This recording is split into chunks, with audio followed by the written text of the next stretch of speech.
벤쇼가 외무장관을 16년을 했는데 처음에는 기민당의 외무장관 했어요. 네. 그 다음에 3인당의 외무장관 했어요. 네, 맞아요. 대연정의 외무장관 했어요. 네. 그러니까 독일의 통일 전쟁이 일관되게 쭉 나갈 수가 있어요. 그렇죠. 그러니까 왜 우리는 대통령제, 양당제로 네.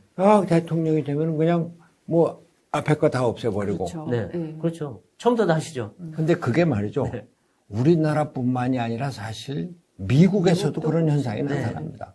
트럼프가 집권해갖고서는 파리 기후협약 그냥 탈퇴해버리고, 네, 그렇죠. 뭐, 국제연합과, 그 연합과 그 기구에서 막 탈퇴하고. 유엔이 아니라, 네. 탈퇴하고.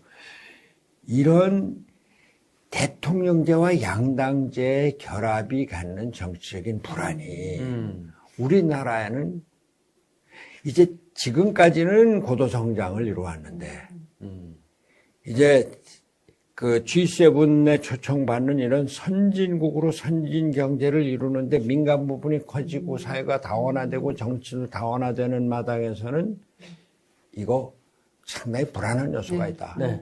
이제는 대통령제를 끝내고 의회 중심으로 그렇죠. 또 가능하면은 연립정부 다당제로 가야 된다. 이런 생각인 겁니다. 네. 근데 만일 대통령이 되셔서 개헌이 된다면 임기도 중단하고 중도 사퇴하실 수 있습니다. 물론이죠.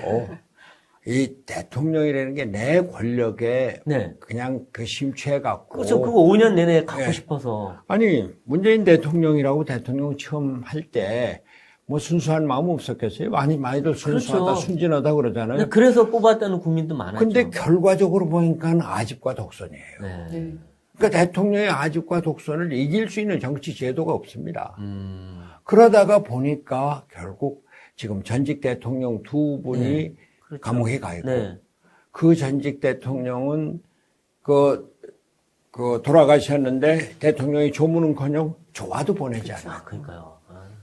그리고 우리나라 대통령 해외로 망명을 가거나 그 총에 맞아 죽거나 또는 스스로 목숨을 끊거나 감옥 가거나 아니면 YS나 DJ가 뭐 괜찮으신 분들인데 그분들도 자제들이 감옥에 그렇죠. 가요. 자제들이 그렇죠. 다 감옥에 갔어요. 그러니까 저는 감옥 가는 대통령 이 제도 이제 없애자. 그렇죠. 불행한 대통령 이 제도 없애자. 네. 이겁니다. 네. 대통령제를 종식시키기 그래서 위한 대통령. 네. 근데 지금 불과 출마 선언 일주일 전쯤에 결심하셨다 이렇게 들었는데 그러면 이 대선을 치르려면 조직도 필요하고 돈도 필요하고 사람도 필요하고 뭔가 공약도 필요하고 하는데 너무 준비가 부족하시지 않나요? 준비가 안 되는 게 사실입니다. 네. 또 확실하게 나오겠다 네. 이렇게 생각한 거는 출마 선언하기 불과 일주일도 안 된 네. 상황에서 그런데 우선은 이 우리나라 제도 개선, 제도 개혁을 국민들에게 알리고 국민들의 호응을 받아서 바꿔나가겠다라고 네. 하니까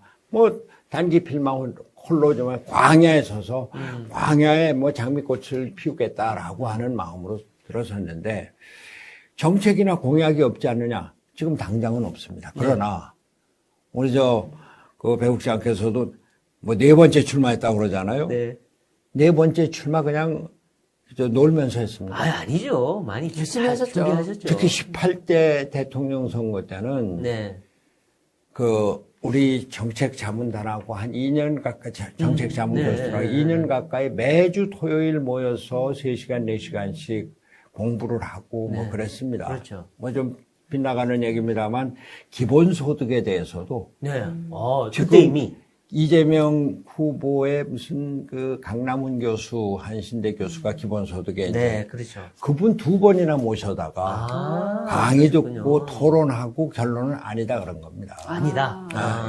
예. 그거를 이재명 후보가 다시 살렸군요. 아니, 그런데 그리고 우리가 그때 만든 공약을 문재인 후보 쪽에서도 베껴가고 박근혜 네. 후보 쪽에서도 베껴가고 그랬었거든요. 저녁이 있는 사람. 그거 진짜 좋아요. 네. 노래까지 기억이 나요. 아니, 그러니까 그거는 다시 모으는 거는 우리 뭐 자료가 다 있으니까 네. 별거 아니고 또한 지금 요즘 정책 선거라고 그래서 뭐 이것저것 내놓는데 대통령 선거니까 정책을 내놔야죠. 그렇죠. 대부분이 뭐 포퓰리즘으로 흐를 수밖에 글쎄요, 없어요. 지금 뭐 다 그래요. 네. 다 퍼주고. 그러다가 또 국민들이 반대하면 이거 철회하겠다 그러고. 근데, 쉬워요? 예.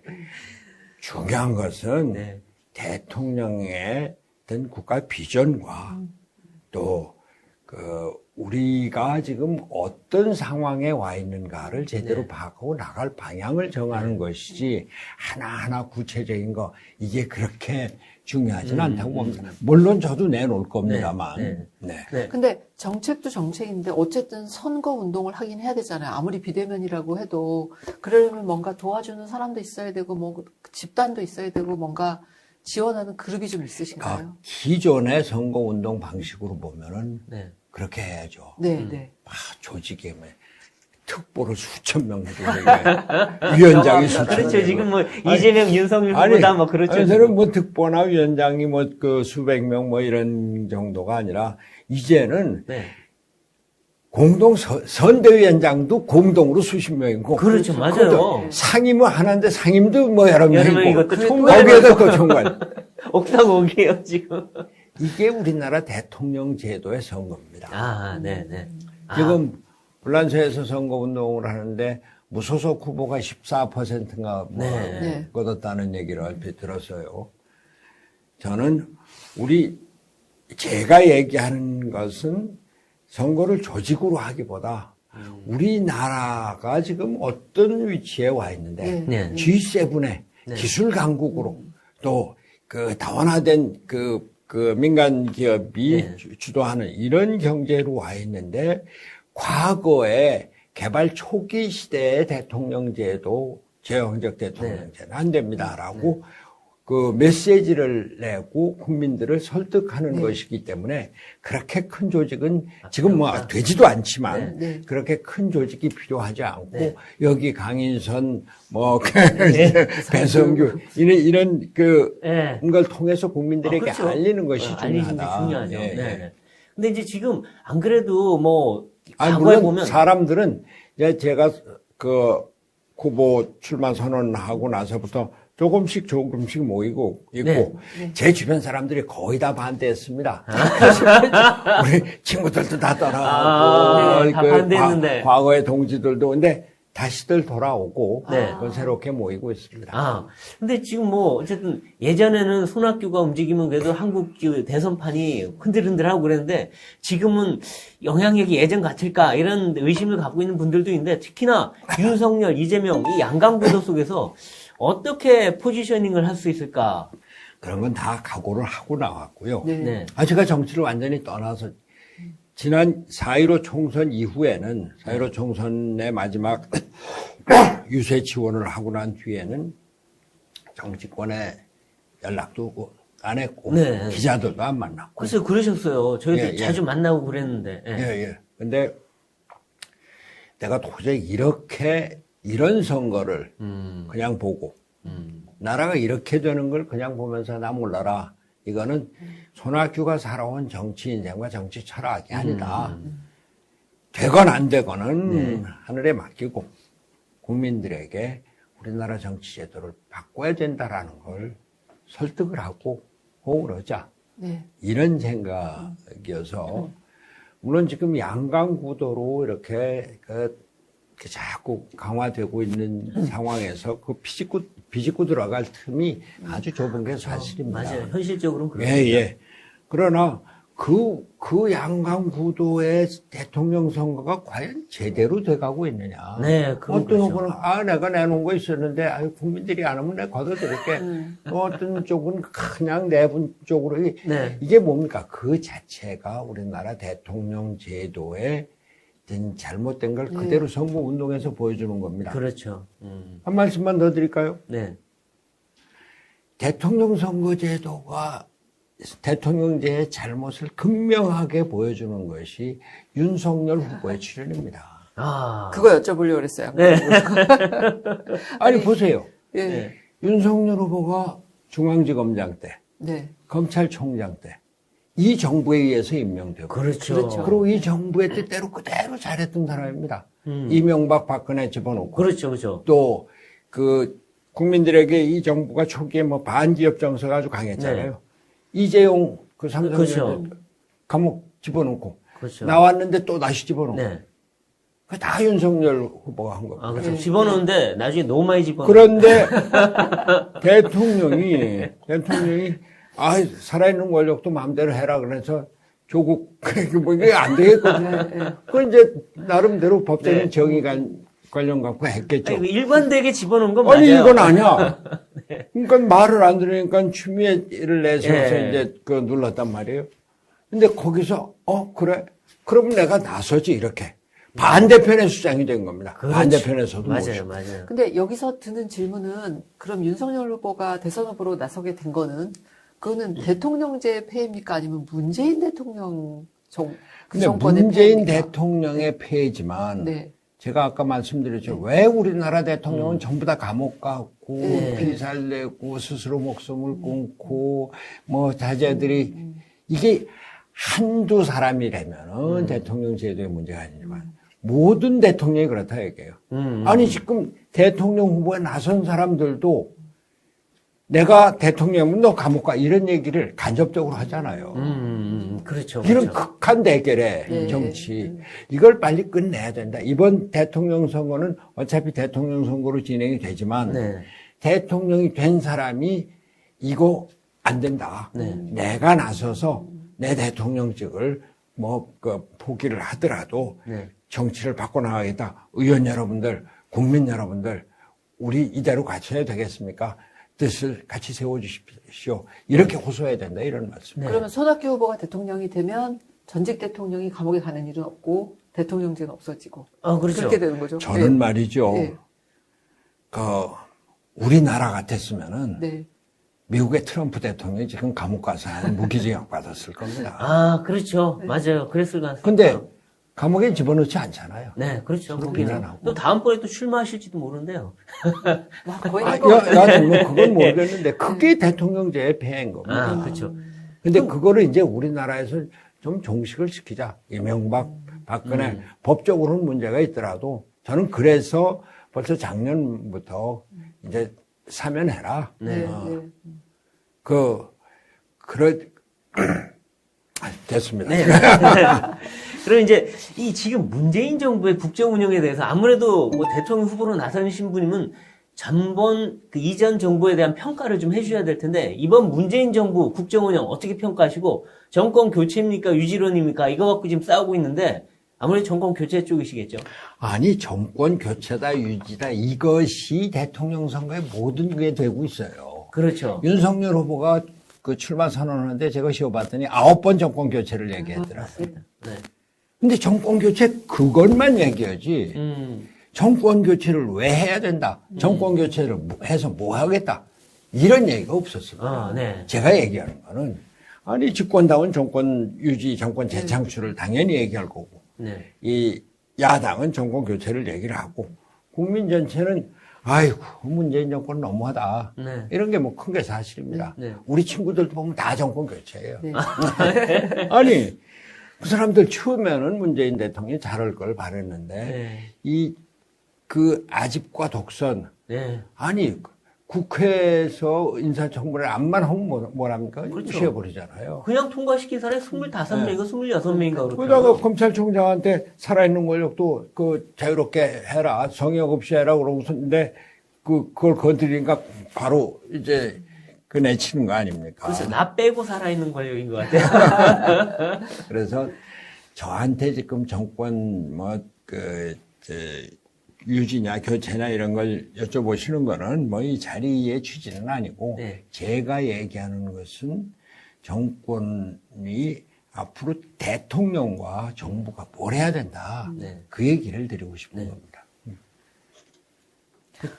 지금 이제 야당 후보가 이재명 후보 아닙니까? 그래서 이제 대장동 의혹, 뭐 형수욕설, 살인범 변호, 뭐 정신병원 입원까지 뭐 그다음에 각종 또 포퓰리즘 공약 문제까지 논란이 한두 가지가 아닌데요. 이재명 후보도 어쨌든 경쟁 후보니까 어떻게 평가하십니까? 저는 뭐 이 자리에서 이재명, 윤석열 후보 개인의 능력이나 자세 이런 걸 뭐 비판하고 싶은 생각은 없는데요. 네. 제가 경기도지사를 할 때 네. 그렇죠. 수원에 영통 있죠. 영통. 영통에 삼성전자가 있는. 그 광교 신도시가 개발되어 있습니다. 네. 네. 지방자치단체에서 100만 평의 광교 신도시를 개발했어요. 네. 네.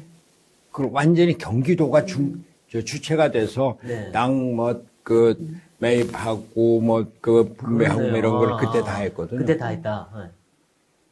공영 개발 뭐 어쩌고 저쩌고 하는데 경기도에서 광교 신도시 그렇게 큰 100만 평의 신도시를 개발해도 대장동 사태 같은 얘기 하나도 없습니다. 그렇네요. 아하.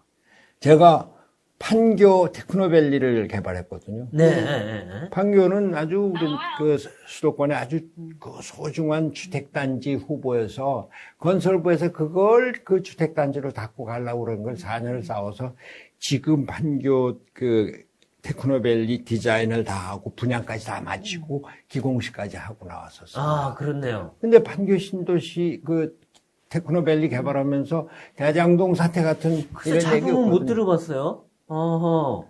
제가 파주에 네. 그 디스플레이 단지를 만들었습니다. 네. 본단지 맞아요. 50만, 그건 분명히 기억납니다. 네. 본단지 50만 평에 맞아요. 그 협력단지 합해서 130만 평인데 30만 평. 거기 이런 뭐 문제 없었습니다. 그러네요, 네. 정말. 아하, 근데 이분은 그 대장동 하나 갖고도 이 큰 난리가 났네, 나라가. 그러니까 차이가 뭡니까, 도대체? 저는 청렴성입니까? 말이죠. 능력입니까? 저는 이번 이 사태를 계기로 해서 지방자치단체장이 현직에 있을 때는 네. 본선뿐만이 아니라 당내 경선에도 출마해서는 안 된다. 아, 현직일 때. 아. 이분이 성남시장 때부터 대통령 선거에 나오지 않았습니까? 아, 네. 그쵸. 맞아요. 그리고 경기도지사 4년 동안 뭘 했겠습니까? 그렇게 생각하실 수 있겠네요. 오로지. 그분이 내 능력과 내가 성남시장 경기도지사 때 한 실적을 보고 국민들이 날 평가한다. 공약 이행률이 뭐 90몇 % 나왔는데. 네. 근데 실례지만 네. 이재명 도지사가 뭐 성남시장 때는 잘 모르겠어요. 네. 제가 도지사를 해봐서 아는데 네. 뭐 한 걸로 기억하십니까? 경기도 아주 큰 일자리 그때 얘기 많이 하셨던 거. 일자리요? 그러니까. 아니 이재명. 예. 이재명 경기도지사로서 아, 경기도지사로 업적이 무엇이냐. 실적 예. 생각나는 게 뭐예요? 대장동밖에 생각이 안 나죠. 왜? 지금은 대장동인데. 아니 저는 이분을 비판하려고 하는 게 아니라 이분이 대통령 선거에 모든 게 그 쏠려 있었기 예, 때문에 예. 아. 경기도지사로서 해야 될 일은 못했다 이겁니다. 그러니까 경기도민을 위한 일보다는 자신의 대선을 위해서 도지사로 경기도민이나 일을 했다는 저는 거죠. 경기도가 그냥 단순히 경기도민을 위한 도구가 아니라고 봅니다. 제가 경기도 때 이 경기도에 뭐라 그럴까 이걸 세계 속의 경기도로 아, 그렇죠. 했습니다. 그때 그랬고, 뭐. 근데 일자리 그거는 만들고, 경기도는 기업 유치하고. 다른 도하고 경쟁할 것이 아니라 우리나라 경제를 우리나라 과학기술 산업을 세계적으로 이끌어 네. 나가야 된다. 그래서 전 세계를 열 바꾸나 돌면서 맞습니다. 세일즈 반도체, 네. 디스플레이 최고의 기술 산업들을 다 유치했습니다. 그러네요. 근데 근데 이재명 지사 보니까 뭐 주로 재난지원금 나눠주고 맞아요. 뭐 이런 거 주로 기억나요. 돈 나눠주는 게. 바로 그거예요. 네. 근데 왜 그러냐? 대통령 선거에만 정신이 쏠려 있으니까. 나눠주는 거, 고무신 막걸리 나눠준 게 지금 요즘은 현금으로 나눠주는 겁니다, 공식적으로. 네. 그래서 저는 이재명 지사 개인을 탓하기보다 저는 경기도지사 4년을 하면서 정말 다른 데 신경을 쓸 여유가 없었어요. 근데 지금은 도지사들이 대통령 나오는 게 유행이 돼버렸어요. 그러네요. 맞아요. 그거 시작하신 거 아니에요? 네? 경기도지사 출신이 대선 출마하는 아니야, 거. 끝나고서 했죠. 네, 네. 끝나고서 하셨죠. 그래도 어쨌든 그 네. 경기도지사의 경력을 바탕으로. 예. 그러나 지사 현직에 있을 때는 안 했다. 이거죠. 그런 말씀이시군요. 예, 예. 근데 지사가 현직에 있으면서 경선하면 전국에 돌아다닙니다. 예. 또 메시지 만들어야 됩니다. 그렇죠. 선거 대책. 그럼 참모들이 그 경기도 발전과 경기도가 주도하는 대한민국 네. 발전을 위한 거를 했겠습니까? 그렇죠. 그러니까 그 조직은 경기도는 비선 조직에 의해서 운영될 수밖에 없는 겁니다. 근데 이제 저는 이 자리를 통해서 앞으로 대선 그 후보는 당내 경선에도 현직에 있어서는 안 된다. 이걸 법제화할 필요가 있다. 네. 이런 생각이 듭니다. 그렇군요. 그러니까 뭔가 제도를 바꾸는데 굉장히 글쎄. 관심이 많으신 것 같은데 정치학자라서 그러신 것 같아요. 그렇죠? 정치인이기 전에 정치학자이셨잖아요. 아니, 예. 제가 이건 정치학자들이 누구도 얘기를 안 합니다. 근데 제가 이제 정치를 해본 예. 사람으로, 경기도지사를 해본 사람으로, 지금 경기도지사가 대통령 후보 나오면서, 야, 저건 경기도정을 어떻게 하지? 그런 생각이 안타까움이 들어요.